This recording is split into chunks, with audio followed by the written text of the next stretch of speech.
Et l'événement cinéma du jour, la sortie du film 16 levées de soleil qui relate l'aventure de l'astronaute Thomas Pesquet qui a passé 6 mois, vous le savez, dans l'espace à 450 km de la Terre. On va en parler avec notre invité.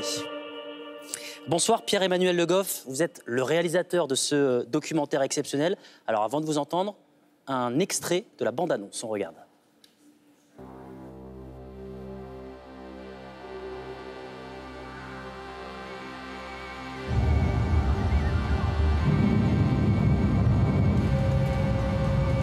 Three, two, one.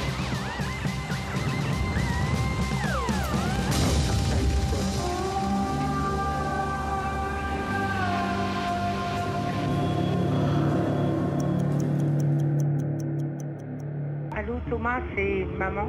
Je suis très fière de te savoir là-bas. J'ai du mal à croire que je te parle en orbite à la station. On espère que tu vas bien. Bonjour, ici Ina. En cas d'alerte astéroïde, comment réagissez-vous? Over. Station, this is your president. Do you hear me?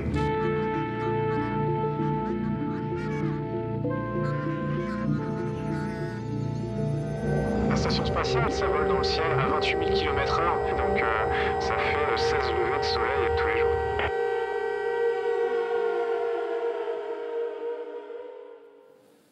Alors expliquez-nous d'abord le titre, tout simplement, 16 levées de soleil.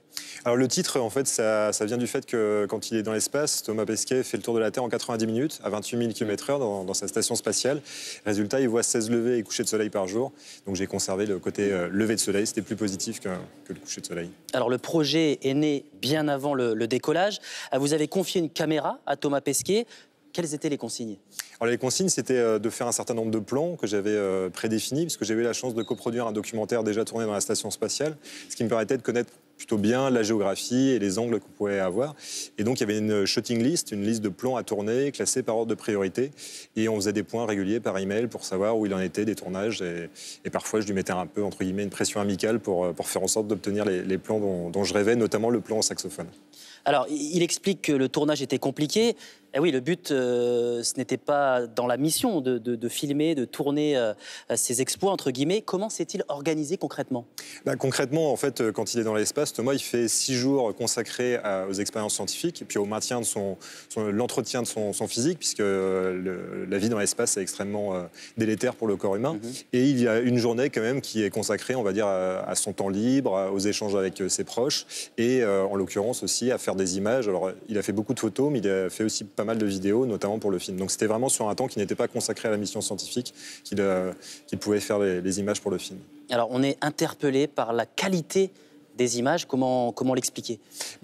On peut l'expliquer d'une part parce que en termes de qualité de capteur, il avait des caméras 6K, donc c'est vraiment c'est de la ultra haute définition. Donc il n'y avait jamais eu d'image d'aussi bonne qualité qu'on pouvait faire dans l'espace. Et en sortie extravéhiculaire, il a utilisé une caméra qui est une caméra en 4K, donc c'est un peu moins bien que le 6K, mais de la même manière, il n'y avait jamais eu une caméra aussi bonne en termes de qualité que durant une sortie extravéhiculaire. Mais pardon pour la question peut-être un petit peu bête, mais à 450 km de la Terre, il n'y a pas eu de souci technique avec la caméra, tout simplement? Il y avait 2 caméras 6K. Il y a eu des soucis techniques, en fait, surtout sur quelque chose sur lequel on ne peut pas agir, c'est le rayonnement cosmique qui impacte en fait les capteurs et qui fait qu'il y a des pixels qui décèdent, on va dire, des pixels morts qu'on a dû nettoyer en post-production. Mais ça, c'est effectivement quelque chose contre lequel on ne peut pas lutter. Et après, en termes de soucis techniques, on n'a pas eu trop de problèmes. C'est vrai que le matériel est extrêmement bien vérifié en amont et puis sur place, finalement, il est dans des conditions qui sont entre guillemets un peu idéales puisqu'il flotte en apesanteur. Donc il n'y a pas trop de raisons qu'il fasse tomber, par exemple, la caméra. Il n'y a pas trop de risques à ce niveau-là. Alors, Thomas Pesquet est une star aujourd'hui, en tout cas depuis qu'il est revenu sur Terre. Comment vous l'expliquez? C'est parce qu'il a su partager notamment cette aventure sur les réseaux sociaux? Je pense qu'il y a un ensemble de facteurs. Il y a d'une part le fait que ça faisait à peu près 10 ans qu'il n'y avait pas eu un astronaute dans l'espace. Donc il y a vraiment une nouvelle génération qui a pu s'intéresser à sa mission. D'autre part, il y a l'émergence des réseaux sociaux là, qui d'année en année font qu'il y a une vraie caisse de résonance pour les astronautes. Et puis il y a aussi le fait que dans leur mission, à l'heure actuelle, ils ont d'une certaine manière dans leur cahier des charges le fait de communiquer autour de leur mission. Ils sont aussi sélectionnés pour leur qualité justement de communicants. Et Thomas réunissait tous ces critères et effectivement on voit qu'à travers les photos notamment qu'il pouvait publier, et puis les vidéos, qu'il avait vraiment cette volonté de partager sa mission avec tout le monde. Alors, j'ai lu que vous avez comparé l'aventure de Thomas Pesquet à celle de Saint-Exupéry. Oui, tout à fait. Alors, je l'ai comparé pour plusieurs raisons. D'une part, parce que les deux sont des pilotes, sur Air France en l'occurrence. Les deux ont une dimension, une palette, on va dire, un sens artistique particulier. Syntex était écrivain, Thomas, il joue du saxophone. Et puis, Syntex avait un point de vue sur le monde qui était évidemment extrêmement pertinent, une dimension un peu mystique, métaphysique dans sa recherche intellectuelle. Et donc, j'ai essayé de faire des parallèles comme ça entre la mission de Thomas et puis le parcours de Syntex et le parcours littéraire aussi de Syntex qui, au fur et à mesure de ses écrits, va de plus en plus loin dans sa quête. Voilà, et ça faisait sens d'autant plus que Thomas avait avec lui les écrits de Saint-Exupéry dans la Pléiade. Puis je lui avais confié quelque chose. En l'occurrence, c'était voilà, une petite statuette dans la chaussette de ma fille. Et c'était une statuette du Petit Prince qu'il emmenait avec lui dans l'espace. Très joli, très, très, très poétique. Et qui m'a ramené au retour. Alors, un autre poète, justement, Stanley Kubrick. On a pu, là encore, comparer votre film avec le fameux film de Stanley Kubrick, 2001, Odyssée de l'espace, qui avait fait beaucoup de bruit à l'époque. Ça vous inspire quoi, cette comparaison ?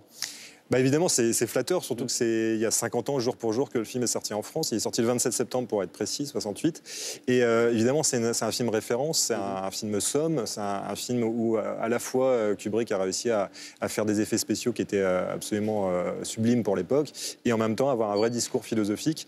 Donc moi, j'ai essayé effectivement de m'inscrire un peu dans cette démarche et en ayant la chance de pouvoir vraiment faire les plans dont sans doute Kubrick aurait rêvé et de les faire pour de vrai en apesanteur avec la complicité de Thomas et de ses équipiers. Alors d'un mot pour terminer, on est fiers parce que France Info est partenaire de la sortie du film, expliquez-nous. Oui, tout à fait. Alors France Info est partenaire parce que France Info avait demandé à Thomas de devenir l'envoyé spatial de la radio et de la chaîne de télé.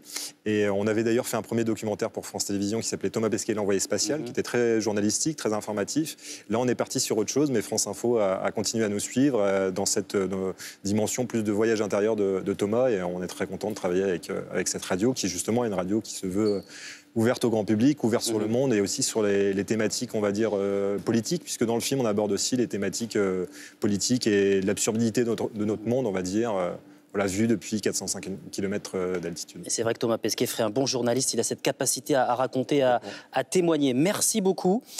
16 levées de soleil, c'est donc dans toutes les salles obscures depuis ce matin. Merci et c'est beaucoup. aussi à la radio, enfin sur les chaînes IFI, puisqu'il y a la BO qui est éditée, la BO du film qu'on a édité, et c'est une BO qui a été faite par Guillaume Perret, qui est vraiment extraordinaire.